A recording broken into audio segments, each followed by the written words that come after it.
Here follows an extract from my book Artful Designs, available from Amazon.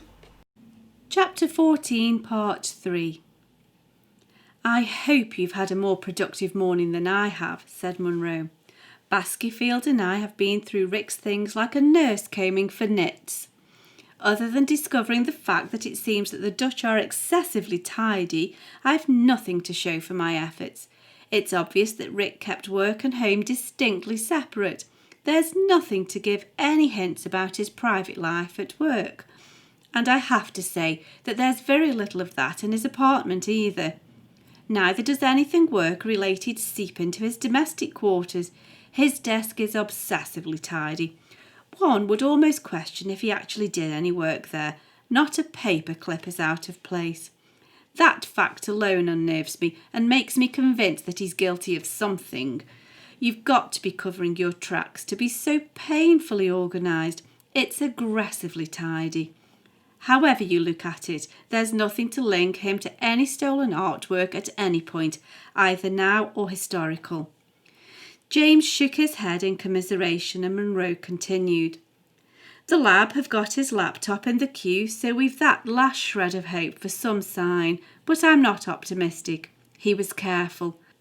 I can't think he'd leave any evidence of shipping of valuables or suggestion of a sale after seeing his filing methods. That's what's bugging me about this case, said James. Everything is hidden in plain sight. Whatever's going on, it's a tight network, and I'm continually fighting the sensation that everything I need to know is right under my nose. It's funny that you should say that. Not that I'm laughing at all, as you can see. I'd not realised until you just said it, but I feel exactly the same. I'm convinced that I'm being watched and somebody is laughing up their sleeve as they watch us stumble over clues everywhere we walk. It's not a nice feeling, is it? Said James. What's Baskerville up to now? Can you keep him on the case for a bit? I haven't asked yet. Goodness knows we need all the help we can get, but how can I justify keeping him when I hardly know what to tell him to do next? Nevertheless, I'm going to keep him regardless and plead ignorance when it comes to protocol.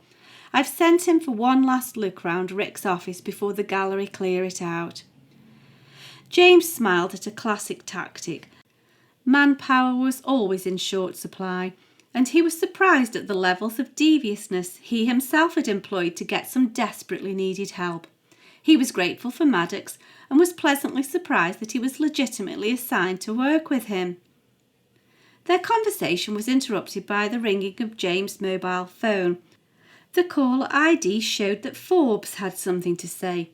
Glancing at Munro to register that he needed to take the call, he waited for Munro's nod before hitting the green phone icon. Forbes, tell me you've something of interest to report. I need a lifeline, said James. It was evident that this might be the case as James listened with growing attention. I'll get to you as soon as I can. Can you wait for me? It appeared that the caller could wait, and after expressing his thanks, James ended the call. Something to go on? Asked Munro. Who knows, replied James. But I'm not proud, and I'll clutch at anything to get a hold on this case.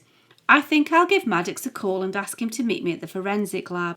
It'll be good for him to see all aspects of the case, and if there's anything of interest, I don't want him to miss out.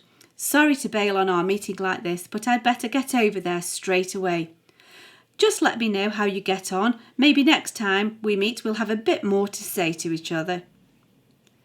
Forbes was sitting at his ease drinking coffee in the anteroom to the lab.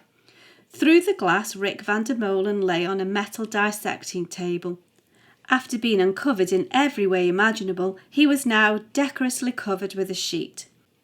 Maddox glanced nervously at the inert body, wondering what gruesome sights awaited him. Seeing the young sergeant's apprehension, Forbes explained. In many ways, there's nothing new for you to see. There's no doubt that he was strangled with the wire as we saw. Nevertheless, there is something that I think you should look at, Forbes said. He drained his mug and got up to lead the way to the body. Ordinarily, I wouldn't give such a thing a second thought. But what do you make of this? Forbes drew back the sheet to reveal the left arm, and on turning the palm upwards he pointed out a small tattoo on the pale white skin of the inner forearm. "A tattoo?" asked James. "Yes, a tattoo," said Forbes. "I know that it seems like everybody has one these days, but this gent just didn't strike me as the type." "You never can tell with these arty types," said Maddox. "Well, that's rather the point, I think," said Forbes. "It's your job to fathom these things out, but from experience, I've noticed that the repressed arty types tend towards grand and marvellous works of art on their body. This specimen is rather understated, hardly worth having at all. Nor is this the place I'd usually expect to find such a design." "I know what you mean," said James.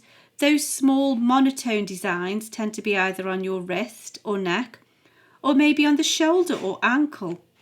What exactly is this design, do you think?" In the exact centre of the fleshy part of the inner forearm was a small black design of 3 small blobs, which tapered outwards to a thin point, almost like a speech mark or a paisley shape. The marks were placed face inward and tapered outwards whilst forming a flowing circle as a whole. The complete design spanned only an inch or so. It's a bit like the yin-yang, but there's no yang or yin, whichever is in the centre. "And there are 3 shapes, not 2, said Maddox. "Is it religious? 3 often means Trinity or something." "That's a very good point," said James. "I've never come across it before. It's a bit boring, really, isn't it? Not like some of these Chinese designs or Celtic knots. It's a bit on the functional side, don't you think?" "Maybe it's nothing, but I thought you should see it. I've emailed a photo of it to you, but I thought you'd better have a good look at it in locus," said Forbes. "Quite right too, thank you," said James. "It is in an unusual place. If he wore a short-sleeved shirt, it'd be in plain view, or even if he rolled his shirt sleeves up a bit. It's sort of hidden, but not really. From what I gather, I don't think this guy ever rolled his sleeves up or wore a short-sleeved top," said Maddox. "You're right. I can't imagine he ever relaxed on holiday, lounging around in a t-shirt." "Maybe he thought that this was hidden away," said James. "Why would he need to hide it at all?" asked Maddox. "Nobody is shocked by tattoos anymore. They're quite the norm. Perhaps he just thought it looked good there. There's no accounting for taste." "Perhaps you're right, but it still feels wrong. It's a very workaday design slapped in artistically on a semi-accessible part of the body." "Can you tell how long ago he got the tattoo?" said James. "I'd say it was quite an old tattoo. The edges blur as the ink spreads under the skin, and the ink fades and starts to take on a blue hue over time. You can get them re-inked, but this looks quite old," said Forbes. "He was in England some years ago. Maybe he got it then. It's a long shot, but we've got to check it out." "That's you fixed up for tomorrow at least then, Maddox," said James. "You can see the sites and check out all of the tattoo parlours. Show them the design and also a photo of Rick, explaining that he would have been considerably younger when he got the tattoo. I'll send a picture to Monroe on the off chance it means anything to him. He's the art specialist after all. I'll copy Argyle into the message too. Maybe he'll have come across something like it."